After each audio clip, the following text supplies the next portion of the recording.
My name's Jessica. I took care of my mother for 17 years.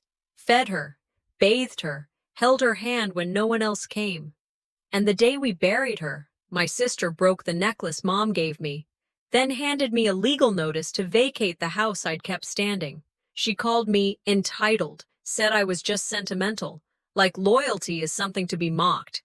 But I stayed quiet until I found the video she deleted and the will she tried to bury. Now tell me, what would you have done? I got to the house early that morning. The plan was simple. Help set up, keep things moving, and stay in the background like always. It wasn't supposed to feel like walking into someone else's story. Trina was already there, of course. Commanding, smiling, wearing all black, but not out of grief. More like curated elegance. She was waving at people on the porch, placing food trays, coordinating volunteers like it was her company retreat, not Mom's memorial. I walked in quietly through the back door. Before I could say anything to anyone, a young woman with a clipboard handed me a lanyard. "You're part of support, right?" she asked. I looked down. The tag read, "Guest support." Not Jessica, not daughter of Leona, just another helper in khakis and flats. I said nothing, just nodded, slid it around my neck. People asked where the family was, where Trina's folks were, or who the daughter was. I just smiled politely. I'd rehearsed that smile for years. It didn't hurt, not then. It just left a film on my skin that I wouldn't feel until later. I kept reminding myself, this wasn't the time to make a scene. It never is when it's your name they forgot but your hands doing the dishes. 12 years. That's how long I'd been here. When Mom got sick the first time, Trina sent flowers. The second time, she wired money. By the third, she stopped calling altogether. But I stayed. I remembered what Mom used to say whenever people gossiped about us. Peace over pride, honey. And I bought into it. I didn't need to prove anything to anyone. I thought just being here was enough. We used to sit out on the porch, Mom and I. That old wooden rocking chair of hers creaked in a way that sounded like it was sighing right alongside her. She'd drink her tea, I'd sit by the rail. Quiet moments, nothing profound. But it always ended with her patting my hand and saying, "Some things we hold.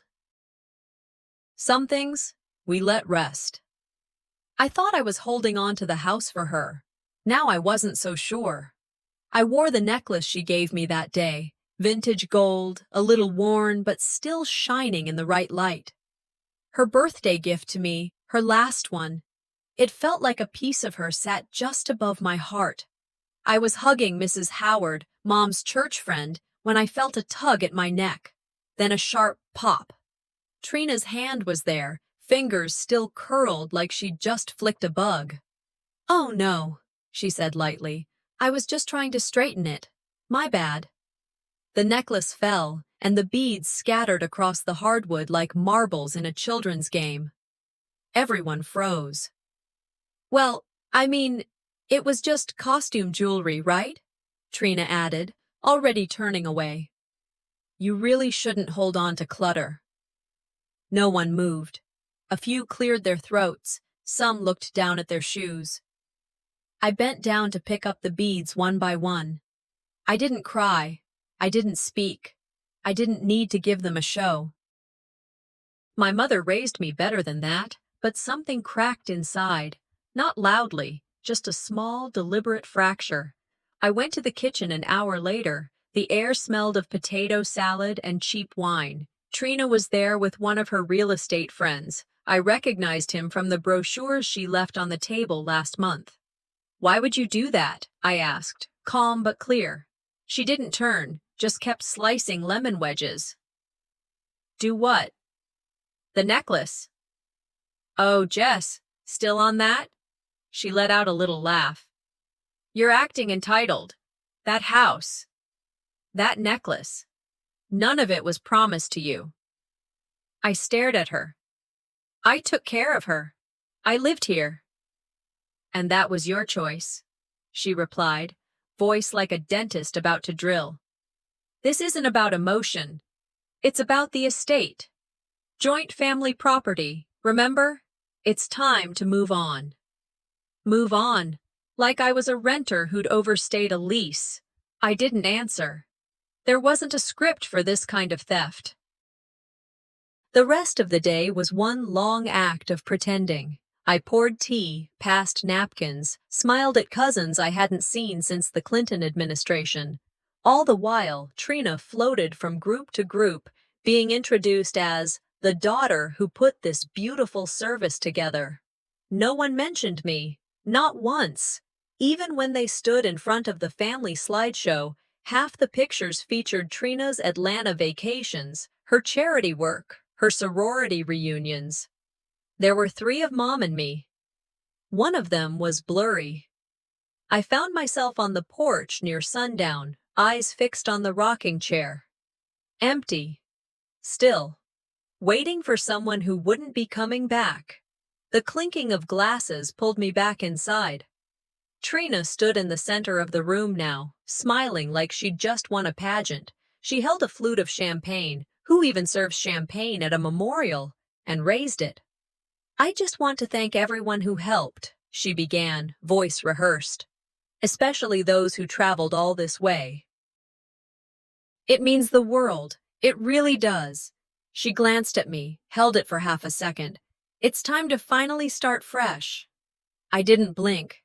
My hand slid into my pocket, fingers curling around the broken necklace, cold and sharp. The clapping hadn't even stopped before the room shifted into something else entirely. People fanned out from the center like ripples on water. Voices rose, plates clinked, and somewhere in the living room, someone started laughing a little too loud for a memorial. I stayed where I was, next to the window, pretending to adjust a framed photo on a side table. A few cousins passed by, offering a quick nod or a vague, "So sorry." One of them actually asked if I was the woman helping manage the caterers. I didn't correct her. I didn't have the energy. I just smiled, then turned away before she could see the heat rising to my face. Over in the corner, I could hear someone talking about how well Trina had handled everything. She really kept it together, they said. Such grace, such leadership. I wanted to ask if showing up after a decade and hosting a slideshow was all it took to get sainthood in this family. But I said nothing. Then Trina entered the room again, right on cue, wearing her version of a humble smile. She placed her hand on a man's back, a tall guy in a blazer with a tablet tucked under his arm. "Jessica," she said, like she was introducing me at a seminar. "This is Alan. He's with a firm that specializes in historical properties." I looked at her. She didn't blink, just smiled, then turned back to Alan. "Just in case we move forward quickly," she added. He extended a hand and I shook it because I was raised to be polite, even when someone hands you a punch in the gut. Alan looked around and said something about good bones and market trends. Then he asked how long I'd been living here. Before I could answer, Trina jumped in. "Jessica's been emotionally attached to the house for years, but of course not legally entitled. You know how that goes." I didn't flinch. I just folded my arms and stayed quiet. It was getting easier now, like biting your tongue so many times that the numbness becomes useful. "And here, we've just had someone living in it out of sentiment," Trina added. "No rent, no responsibilities." I locked eyes with her then. Not for long, just enough to let her know I heard every word, and I wasn't impressed. Later, I stood by the back hallway, trying to shake it off. I thought back to how many years I'd assumed Trina was just distant, not cruel. But it wasn't distance, it was calculation. Mom once told me, family doesn't need to say thank you, they just show up. But Trina hadn't shown up when it mattered. Not when Mom couldn't get out of bed, not when the pipes burst, not when the medical bills came. And now she was rewriting the story. That's when it hit me. Being family isn't about who shares your blood. It's about who shared the weight. I didn't feel ashamed anymore, just clear. I'd mistaken my silence for peace. But maybe it was just complicity. Needing a breath, I stepped into the kitchen to regroup. But there she was again, Trina, leaning over the kitchen table with Alan, pointing at a floor plan. My floor plan. That room could be converted into an office, she said, not even looking up. The light in the mornings is great there. I froze. My boxes were still in that room. My journals. My mother's shawl on the armchair. Trina looked up. If you care so much about the house, she said with a grin, maybe take a few photos. It won't be yours for long. I didn't raise my voice. I didn't break. I just said, don't mistake stillness for weakness, Trina. She laughed. Please, stop acting entitled. You've been living rent-free for over a decade. That's not care. That's convenience. I walked away. In silence. In that kitchen, I'd cooked for Mom every day. Burned toast. Shared tears. Laughed at her dumb TV shows. And now, I stood where I'd once lived, as if I was the squatter. I reached up and pulled off the name badge they'd handed me that morning, guest support, and set it down on the counter like an unpaid bill. Then I walked out, straight through the crowd, not looking left or right, like someone who finally realized they didn't need an invitation to be in their own story. On the porch, I caught a glimpse of something new, something out of rhythm. A man in a gray suit carrying a briefcase was walking through the gate. Trina stepped forward to greet him. Right on time, she called out. Let's walk him through the layout. I didn't move. They weren't just trying to erase me from the house. They were trying to erase me from her story. By the time the last guest left, the sun had already dipped low enough to cast long shadows through the kitchen window. I stayed behind to clear plates and fold up chairs, moving slow. I needed the noise, the scraping, the clinking, to drown out the feeling that I didn't belong here anymore. Trina, still wearing her polished smile, stood near the fireplace chatting with two women from Mom's bridge club like nothing had happened. No sign of grief, no sense of loss. Just another successful event hosted by the daughter who came back only when the cameras were rolling. That's when Woody walked in quietly from the back porch. He didn't say a word, just handed me a plain envelope and gave a small nod. Then he turned and walked back out. I opened it while standing by the kitchen sink. 30 days. That's what the notice said. A formal demand for me to vacate the property, my home, within 30 days. Signed by Trina and her lawyer. I read it twice, thinking maybe I'd misunderstood. Informally occupying the property since the death of Leona Voss. No documented inheritance or legal claim to ownership. I stood there for a long moment, letter in one hand, sponge in the other. It wasn't grief that washed over me. It was betrayal dressed in a suit. I found her still in the living room, pouring herself a glass of wine. I walked over, slow but steady, and held the letter in front of her. She glanced at it and smiled. It's just a legal formality, Jess. Nothing personal.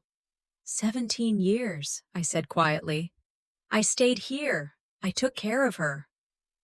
Trina took a sip and tilted her head like she was speaking to a child. This isn't about who wiped whose nose, Jess. It's about structure. You've mistaken comfort for claim. That line hit harder than anything else. Not the notice, not the necklace, not the whispers at the memorial. Comfort for claim. She saw me as a squatter, a sentimental squatter. A few hours later, I was helping pack up leftover decorations in the dining room. It was quiet, too quiet, and for a second, it felt like Mom was still upstairs, just resting. That's when I noticed a new frame on the sideboard, a family photo. At first, it looked like one of those glossy brunch portraits, the kind with matching outfits and perfect lighting. But I wasn't in it. Trina, our cousins from Florida, Aunt Linda, even Savannah, but no me. I stared at it for a long time before I asked. Trina shrugged. You weren't at that event. We didn't want to Photoshop people in. That would have been fake. I didn't answer. Not because I had nothing to say. Because the hollowness in my chest was too loud to talk over. I stepped outside. The backyard was bathed in gold, that soft hour before dusk when everything looks like memory. I stood near the rose bushes I had planted with Mom 2 springs ago. Have I just been here because I had nowhere else to go? That thought hit me hard. What if I've been hiding behind loyalty? I hated how the questions echoed too easily. I hated that. For a second, Trina's words had found a home inside me. But then, I remembered Mom sitting on the porch one afternoon, holding my hand while the world spun too fast. You don't have to prove your love, she told me. But don't let them rewrite it either. I walked back inside, picked up the legal notice from the counter. Read it again, this time not as a warning, but as evidence. One line stood out. Co-inheritor agreement dated March of last year. I'd never seen that. Never signed anything, never heard a word about it. And suddenly, the paperwork felt less like a threat and more like a puzzle missing half its pieces. I placed the envelope in the top drawer of Mom's desk, locked it. Then I sat still, not in despair, but in calculation. Let them move fast. I would move precisely. The porch light buzzed above me as I stepped outside again to breathe. Just as I reached for the switch, I noticed another envelope wedged under the doorframe. This one was stamped with the name of a real estate firm. I opened it. Inside, a property evaluation for the house, $410,000. No greeting, no explanation, just the figure. And a date set for the following week. That was the moment I realized. They weren't waiting for me to leave. They were already planning what to do after I was gone.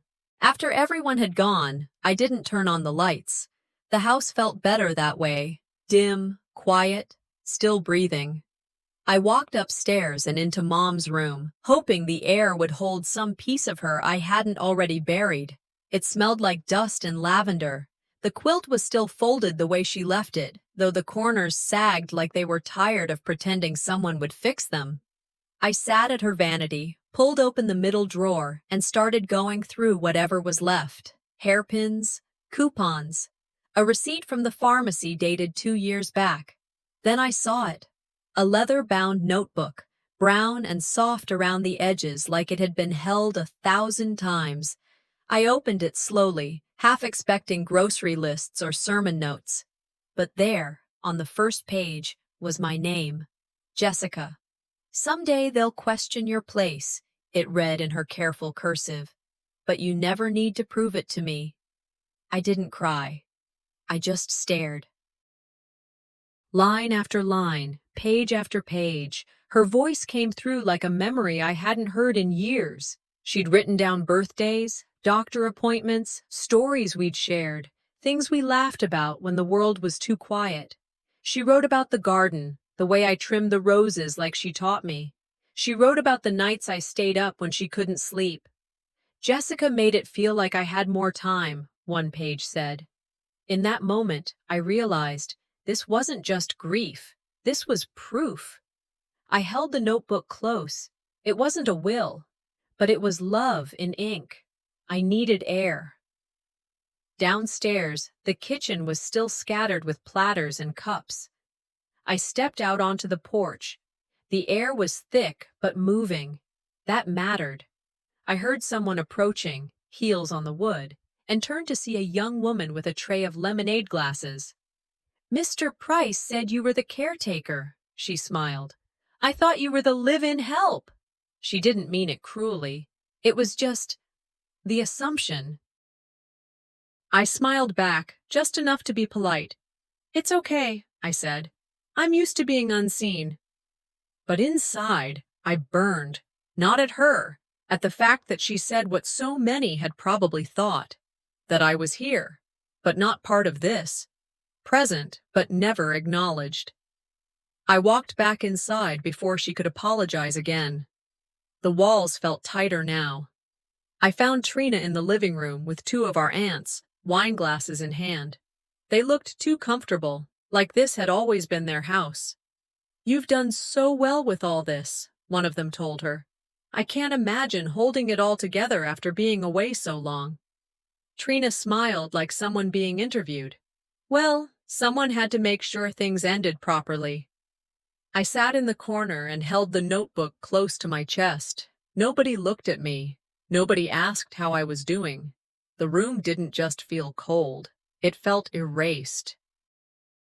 Later, upstairs again, I laid the notebook on the bed and flipped back through the legal notice Trina had served me earlier. I read it slower this time, paying attention to the wording. There it was again.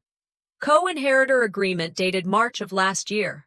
I'd never seen such a thing. It wasn't in the notebook. But on the last page, in the corner, there was a different kind of message. Smaller. Like a whisper. "Ask Woody about the drawer." That's when I started writing. On a sticky note from Mom's nightstand, I made a list. The drawer. March paperwork. Video backup. Who else knows? I folded it in half and slipped it under the notebook. Not everything needed to be figured out right away. But it needed to be seen. That night, I lay in bed staring at the ceiling fan, listening to it wobble slightly like it always had. I didn't feel powerless anymore. I felt like a witness to a life they were trying to erase. The house was full of memories they hadn't earned, and now they wanted to sell the proof. I wasn't looking for recognition anymore. I was looking for respect. That notebook, the notice, the questions, they weren't just pieces of evidence. They were my defense. My mother had built a life here, so had I. And neither of us asked for applause. But we weren't invisible. As I turned off the lamp, my phone buzzed on the nightstand. Blocked number. I opened the message. "Just so you know, they've already scheduled the appraisal for Wednesday." I didn't know who sent the message, but I knew exactly what they wanted me to feel. Powerless. The house was quiet in a way that didn't feel restful. It wasn't the kind of silence you wake up to after a long night and feel grateful for. It was the kind that pressed against your ribs. Like the place itself wanted you gone. I sat at the edge of my bed, fully dressed, but not ready to stand. The air felt heavier than it should have. I walked to the kitchen. Traces of the previous night still lingered. Half-empty glasses, limp napkins on the counter, a slice of pie someone had taken a single bite from and left behind. The laughter from last night had dried, but its echo still clung to the walls. I picked up a dish and rinsed it, then another. The rhythm used to bring me calm, but today it felt like I was washing away fingerprints that didn't belong to me. When people pretend you're not there long enough, even you start to believe it. My phone buzzed. Nothing from Trina. Nothing from Savannah. Nothing from anyone that mattered. One notification. Facebook. I opened it and immediately wished I hadn't. There it was, Trina's post. A long tribute to Mom. Emotional, polished, full of carefully chosen words and filtered photos. She'd written, "Thank you to everyone who made this moment so meaningful. I couldn't have done it without our family." Dozens of comments flooded in. "You're so strong." "She raised a real lady." "Your mom would be so proud." I scrolled for my name. Searched. Nothing. There was a photo of Trina in black, standing next to the podium, one of her arm in arm with a cousin she hadn't seen in years. Not one image of me, not one sentence about who had sat next to Mom for the last year of her life, who had bathed her, held her hand, read her letters when her eyes got tired. It didn't hurt the way grief usually does. It felt like frostbite. No sharp sting, just numbness where something used to be. I shut my phone off and slid it face down on the counter. The sun was starting to warm up the house by then, pouring soft light through the windows, but it didn't touch anything inside. Everything felt untouched, unmoved. I walked through the rooms, slowly, like I was retracing something. The laundry room, where Mom used to hum old gospel songs, the hallway where she'd tape up reminders with Scotch tape that never held, the kitchen window where she once said, "If this house could speak, it'd probably ask for a nap." But now, it all felt curated, like someone had rearranged the energy, like Trina had exorcised anything warm from these walls. I made my way to Mom's old desk, opened the drawer gently. The notebook was still there, next to the envelope from the lawyer, untouched, exactly as I'd left them. But now, they didn't feel like keepsakes. They felt like evidence in a trial no one would bother holding. Something pulled at me then, a thread I hadn't followed yet. I opened Mom's old laptop. It creaked like it hadn't been touched in years, though I knew Trina had used it just days ago. I wasn't sure what I was looking for at first. Photos? Emails? Then I checked the recycle bin. And there it was. Final video.mp4. I hovered over the file. The deletion timestamp was 2 days before the memorial. My hands went still. I clicked restore. The screen went dark, then played. Mom sat in her chair, hair shorter, face tired but alive. Her voice was soft, and every word felt like it had been saved just for me. "Jessica," she said, looking straight into the camera, "I know you'll see this. I know how hard you've tried to make everything feel okay, even when it wasn't. This house, it only stayed a home because of you." She smiled then, just a little. "You never asked for anything. You never made noise. But I see you. I've always seen you." I paused the video, sat back in the chair. Trina had deleted this. That wasn't a glitch. That wasn't forgetting. That was a choice. I opened the file history, accessed from Trina's login. The night before she flew in, betrayal stopped feeling abstract. It had a timestamp now. I wasn't just being written out, she was erasing Mom too. That realization didn't shatter me, it sharpened me. This wasn't about being seen anymore. It was about preserving what deserved to last. I plugged in a USB drive, clicked save, and typed out a new file name. For when they say I was never here, I left the house early that morning with no real destination, just needed to walk, needed my feet to hit pavement that didn't belong to anyone. My breath fogged up in the cooler air, and for the first time in a while, I welcomed it. It cleared my head. Mom's voice from that video kept looping in my mind. The warmth in it, the clarity, the way she spoke my name like she'd been waiting years just to say it one more time. By the third block, I'd started a mental list. Things I knew, things I suspected, things I'd been too tired to ask. This isn't grief anymore. This is theft in slow motion. I wasn't just watching my mother's memory get rewritten. I was standing in the middle of it, holding the original script, while everyone else followed the polished, edited version. When I circled back home, the sun was hanging lower.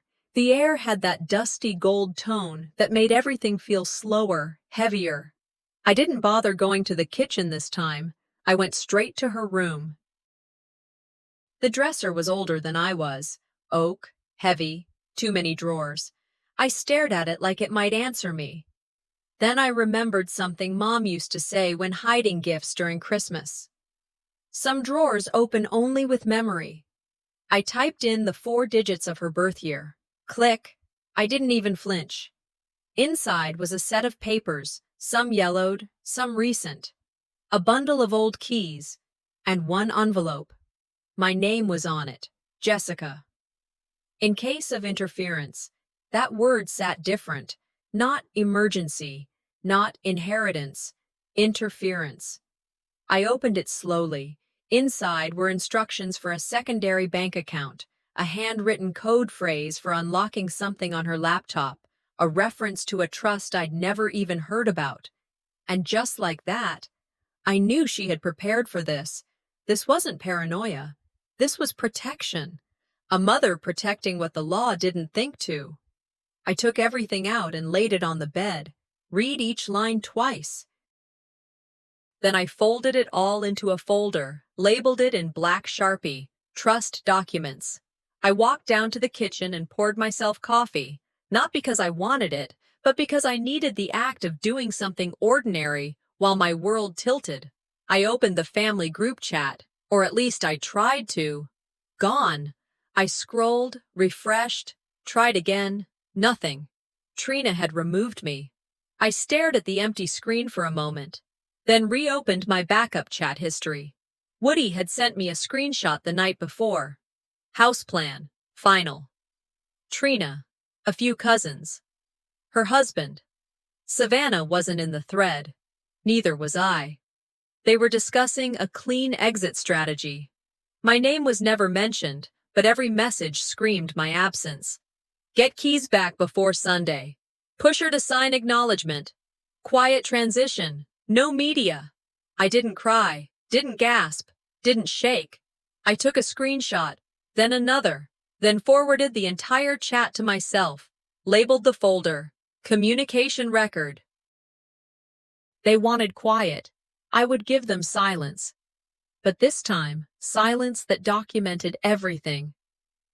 Back in Mom's room, I sat at her desk, pulled out the video again, labeled the USB drive, video statement, the will, the backup accounts, the proof. I wasn't building a case. I was safeguarding the truth. They wanted me to leave without a sound. Now they'd hear me through every page. Savannah's voicemail came late afternoon. I had just finished labeling another file. Property proof. Her voice was low, careful. Hey, I don't know what's happening. Mom is acting like she's already won something, but you should know she has a meeting with someone tomorrow morning. She didn't say more. She didn't need to. For the first time since all this started, I felt like someone else saw the theater, not just the show, but the backstage strings. I whispered thank you to no one, maybe to her, maybe to Mom, maybe to myself. I placed the sealed envelope back into the drawer, right where it had been, slid the folder beneath it. As I was about to close it, something caught my eye. A tiny slip of paper had slipped beneath the drawer lining. I fished it out carefully. The handwriting was unmistakable. If they move too quickly, call Ryan. He knows everything. I woke up before the sun had finished climbing. No birdsong, no breeze, just stillness, like the house was holding its breath. And for once, I didn't feel grief sitting on my chest. I felt focus. I dialed Ryan's number before I could talk myself out of it. He answered before the second ring. Jessica? I found the drawer, I said. And the papers. She named me. He was quiet a beat. Then, I've been waiting for this call. I told him everything. About the deleted video, the appraisal, the way Trina spun her charm while gutting the house from inside out. Ryan confirmed what I'd started to suspect. 18 months before Mom passed, she'd updated everything. The will, the trust, the transfer documents, all of it. But it had one condition. I had to be the one to trigger its release. Not Trina, not the court, me. That kind of trust didn't feel like a blessing.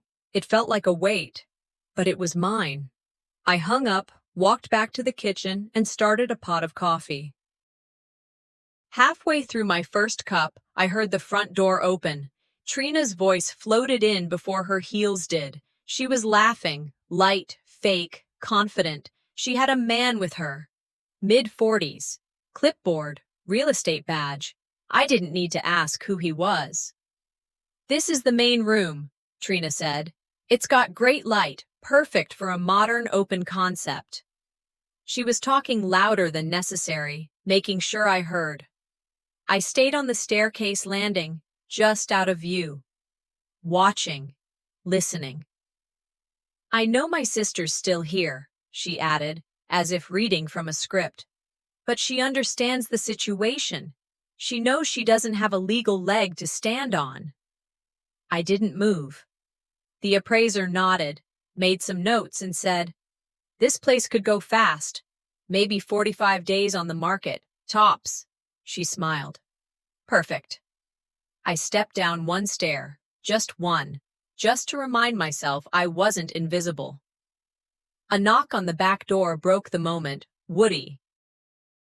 He held up a brown paper bag, nodded once, and stepped inside without a word. We didn't speak as we walked upstairs together. He knew where we were going, so did I. Back in Mom's room, I opened the drawer, removed the folder, then slid the bottom panel until it popped loose. Underneath, tucked away like a secret no one wanted to believe in, was a small metal box and a sealed envelope. Woody handed it to me gently. To be opened only if my daughter is ever erased. That's what the envelope said. Inside was a printed will. Notarized, time-stamped, clear as day. It named me sole heir, executor, beneficiary of the property and trust. Tucked with it was a photo. Me, Mom, and Woody on the porch. From a summer afternoon 2 years back. On the back, Mom had written, "Family isn't always loud, but they're always there." I sat on the edge of the bed and held the photo like it might fade. Then I stood, walked to the drawer, locked the will back inside. And for the first time, I didn't feel like reacting. I felt like waiting. "Let them show their full hand first," Mom once said. "Then you show yours. But only if it's worth the table." I pulled out my phone and sent Ryan a text. "I have it. Come in an hour." Downstairs, I could hear Trina offering the appraiser lemonade. Like this was her house. Like this was her show. I didn't need to crash it. Not yet. As I stepped back into the hallway, Savannah caught my arm. She looked over her shoulder to make sure no one could hear. "Mom says you're trying to take what doesn't belong to you," she whispered. "But you were here. I saw you." "I know." I didn't say anything right away, just nodded. "Thank you," I whispered. "That matters." She nodded back, and just like that, something in the room shifted. Not everyone was buying the performance anymore. Downstairs, glass clinked. Trina's voice rang out, polished and loud. "We'll move quickly. I want this on the market by Friday." I stepped to the window, watched her toast to a house she didn't own. Then I saw Ryan's car pull into the driveway, and I turned. The house smelled like catered barbecue and fresh paint. The staging was done with just enough Southern charm to make the lies seem polite. Trina had thrown together a luncheon, called it a casual investor walkthrough, but it looked and felt like a closing celebration. 2 men in khaki slacks and crisp button-downs were following her from room to room. She led them like a realtor, not a grieving daughter. "We've got incredible natural light in this sitting area," she said, motioning like she had studied the hand gestures on HD TV. "And the bones? Solid as they come." My mother was meticulous. I moved chairs, refilled tea, adjusted napkins. Background noise. That was my role. One last time. Then one of the guests asked, "Will your sister be part of this agreement?" Trina laughed. Not a chuckle, a performative, camera-ready laugh. "There's always one who clings to the past," she said, "but she has no claim." I didn't flinch, because this was what I needed. I walked into the living room as Ryan stepped through the front door, his leather briefcase tucked under one arm. I gave him a short nod. He gave one back. "Do you mind if we sit?" I said, loud enough to cut through the noise. Trina blinked, startled. The men followed me in, unaware of what was coming. I took the remote and turned on the TV. Ryan handed me the USB drive. I inserted it. The screen flickered. Then Mom's face appeared, tired but composed. Her voice low, deliberate. "Jessica," she said, looking straight into the lens. "I want you to hear this. I'm leaving the house to the one who stayed, the one who held my hand every night. That's Jessica." Silence swallowed the room. Trina's face turned glassy. One of the men leaned forward. Why wasn't this played at the memorial? I kept my eyes on Trina. It was deleted, conveniently. She opened her mouth, closed it. Ryan cleared his throat, opened his folder, and began distributing copies. Certified documentation, he said. Updated will, trust information, and legal authority for all property tied to this estate. Sole heir, Jessica Voss. He turned a page.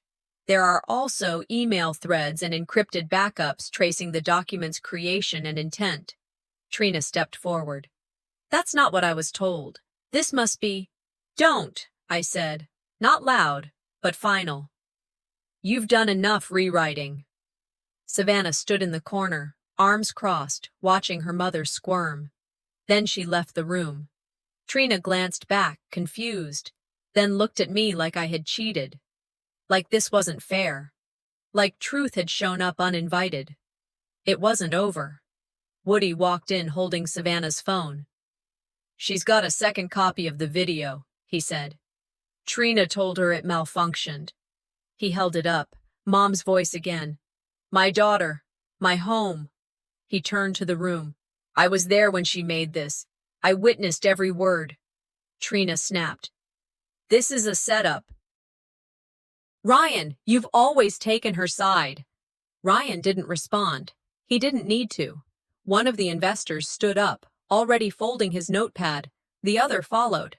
They didn't shake her hand. Trina tried one last move, pulled out an older version of the will. Ryan glanced at it, flipped to the last page, and shook his head. Superseded, he said. Legally invalid. She lost it, raised her voice, screamed something about betrayal, then stormed out and slammed the front door like that would reset the room. No one followed her. I stood in the same spot, holding the envelope with Mom's last letter. I didn't gloat, didn't smile. This is what you protect, I said, mostly to myself. When you don't give up. The guests left slowly, quieter than they'd arrived. This time, they looked me in the eye when they said goodbye. This time, they called me by name. Savannah lingered. She placed her hand on mine. I'm sorry, she whispered. I see it now. I nodded. I didn't need anything more than that. For the first time in weeks, I inhaled fully. After they were all gone, I walked back into the living room to start tidying. That's when I saw it. Trina's laptop was still open on the side table. The screen lit, browser tab blinking, a blog post, anonymous, manipulated by my own sister. 1 week after the explosion, the house felt whole again. Not quiet like before, but still. Settled. There was no more pacing in the hallway, no hushed calls behind closed doors, no Trina on the phone pretending to be someone she wasn't. I walked through the rooms slowly, not out of hesitation, but recognition. These walls knew me now. They didn't question who I was anymore. I didn't move the furniture, didn't repaint anything. It was never about claiming the space. It was about clearing it of shadows.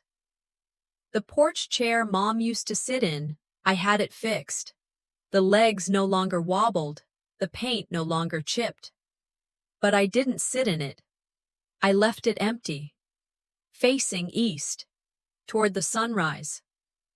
Just because she was gone didn't mean the seat should be filled. Some things we hold, some things we let rest. That morning, Woody stopped by. Didn't knock, just walked in with a photo album tucked under his arm and set it on the kitchen table. Inside, photos I hadn't seen in years. Some I didn't know existed. Me and Mom trimming roses, birthday candles, her holding my face during a cold I barely remembered. He said, I didn't know if she'd want them shown back then, but now they belong to you. He paused, looked at me like he was trying to memorize something. Family isn't just blood, Jess. It's who stays when there's nothing to gain.